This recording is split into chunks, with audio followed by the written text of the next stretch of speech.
Assalamualaikum warahmatullahi wabarakatuh. Halo kawan-kawanku, dimanapun kalian berada, saya ucapkan banyak terima kasih pada kawan-kawan yang sudah mendukung dan menonton video pada kesempatan kali ini. Dan pada kali ini kawan-kawan, kita berada di lahan budidaya cabai yang dimana pada kali ini kita akan membahas mengenai tentang media tanam. Jadi untuk menghasilkan tanaman yang bagus, menghasilkan hasil yang bagus, salah satu langkah teknik budidaya yang harus diperhatikan adalah media tanam. Media tanam yang bagus yang bagaimana? Yaitu media tanam yang bisa mengoptimalkan tanaman ketika membutuhkan. Salah satu kebutuhan tanaman yang terpenting adalah unsur hara dan air Dan meskipun tanaman juga butuh oksigen juga, tapi salah satu langkahnya bisa ditopang dan ditunjang melalui proses optimalisasi media tanam. Nah, dari beberapa penelitian yang saya baca, ternyata media tanam kayak gini itu yang bagus itu adalah media tanam yang mampu menyediakan unsur hara. Dan salah satu praktek di lapangannya adalah media tanam yaitu penggunaan tanah, pupuk kandang, serta serabut kelapa. Sebenarnya media tanam kawan, bicara ke belakang sedikit, sebenarnya media tanam itu kalau untuk budidaya itu bermacam-macam. Ada yang media air, ada yang media udara, dan ada juga yang tanah. Nah, khusus untuk tanah ini kawan-kawan bisa manfaatkan yaitu berupa pupuk kandang, bahan-bahan organik, dan salah satunya serabut kelapa. Nah, tapi dari penelitian yang saya baca itu ternyata penggunaan media tanam yang memiliki salah satu efek yang bagus adalah penggunaan media tanam berupa tanah, serabut kelapa, serta pupuk kandang dengan perbandingan 3:2:1. 3 tanah, 2 serabut kelapa, dan 1 pupuk kandang, semacam itu. Akan tetapi kembali lagi, kalau untuk perbandingan yang tepat, memang kawan-kawan lebih baiknya, lebih efektifnya kawan-kawan bisa coba di lahan kawan-kawan dicoba dengan perbandingan yang beragam lah nanti diambil mana yang paling bagus.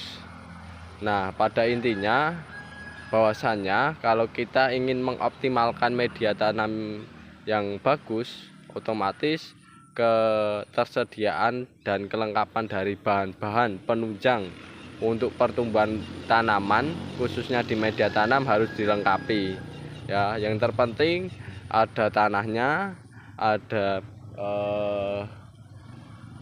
bahan organiknya dan juga ada biologinya. Mengapa saya katakan itu? Karena tanah sendiri pastinya digunakan media untuk tumbuh dan berkembang dari tanaman tersebut, yang dimana tanah tersebut nanti memiliki peranan penting untuk pertumbuhan akarnya, untuk pondasi akarnya, juga untuk kandungan kimia, reaksi kimianya, serta kelangsungan hidup mikroorganisme yang ada di tanah tersebut. Lalu yang kedua adalah bahan organik. Nah, bahan organik ini juga penting juga untuk ada di lahan atau di media tanam. Karena dengan bahan organik yang bagus, pastinya media tanam biasanya akan menyediakan unsur hara yang bagus. Semakin lengkap bahan organiknya, semakin lengkap pula kemungkinan ketersediaan unsur haranya semakin ada kawan.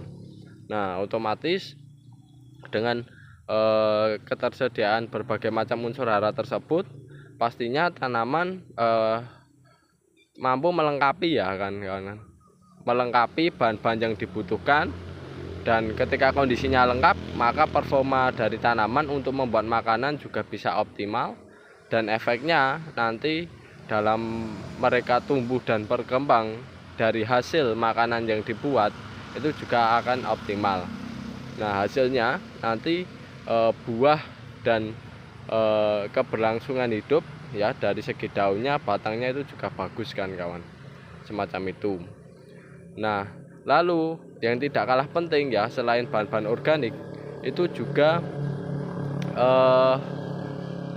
biologinya ya, karena biologi ini nantinya menunjang dari bahan organik tersebut, yang dimana biasanya biologi khususnya kelompok bakteri dan fungi itu nanti akan menguraikan bahan-bahan organik agar bisa menyediakan unsur hara yang siap diterima oleh tanaman yang dibudidayakan kan kawan, semacam itu. Dan hasil dari penelitian yang saya baca, memang dengan penggunaan tanah, lalu juga serabut kelapa dan pupuk kompos itu menghasilkan hasil yang signifikan terhadap pertumbuhan tanaman ya, terutama jumlah daun, tinggi batang ya, bobot kering, itu menunjukkan pertumbuhan yang bagus. Otomatis kalau pertumbuhannya bagus, hasilnya saya rasa juga bagus pula nantinya, efek dari pertumbuhan yang bagus tersebut. Karena apa? Karena optimal kan kawan ya, di awalnya optimal, pastinya pembuatan makanannya akan optimal pula ya, semacam itu. Lalu di sisi lain ya, penggunaan serabut kelapa itu juga membantu lahan kawan-kawan untuk menyediakan kalium, yang dimana itu memang dibutuhkan untuk tanaman, terutama dalam pembentukan bunga dan buah agar bisa ya buahnya kokoh dan terbentuk secara maksimal kan kawan, semacam itu.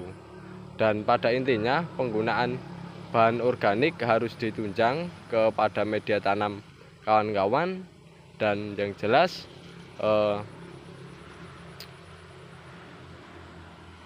dengan adanya hal semacam itu ya, kawan-kawan bisa memodifikasi media tanam agar lebih optimal dan maksimal. Oke, itu saja yang bisa saya sampaikan, kurang lebihnya mohon maaf.